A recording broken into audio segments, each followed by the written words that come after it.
All right, let's jump right into it. Lots to talk about what we are tracking. Let's start with your Friday. Meteorologist Ian Schwartz here. Chance for some light rain later on this afternoon. We are going to be much cooler. So earlier in the week, we're in the mid 80s. We're going to drop to the low 70s for today. So that is a nice change for you. And then your weekend's going to be intact. We are going to be dry for Valentine's Day. A little bit warmer. We'll climb to the mid 70s and even the upper 70s by the time we get to Sunday. And then the change we really want you to know about, that'll be first alert days for Monday and Tuesday. Better chances for rain and even snow up in the mountains. We'll see a few flurries this morning and today up in Flagstaff. But let's talk about Friday. The best chance for rain will be in the mountains today.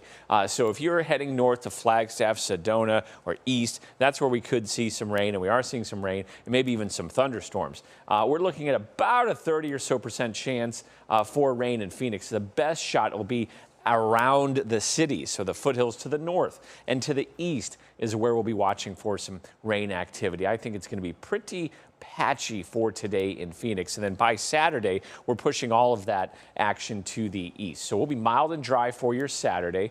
Getting into Sunday, still mild and dry with increased cloud cover. For Monday, we're still going to start to bring in cooler air and a chance for rain, but really by Tuesday, that's when the system arrives. Now, we're not anticipating a ton of severe weather, but there's a chance for some thunderstorms for Tuesday. Rain will be maybe light to moderate. We'll watch for breezy conditions and then also some cooler temperatures. So I think Tuesday is really the day we're watching for out of this whole stretch to see the best chance. 72 for today with a rain chance, 74 Saturday, 79 Sunday, 76 Monday, our first alert day, and then we'll watch for that second first alert day Tuesday with highs in the low 70s and then nice and cool in the 60s after that.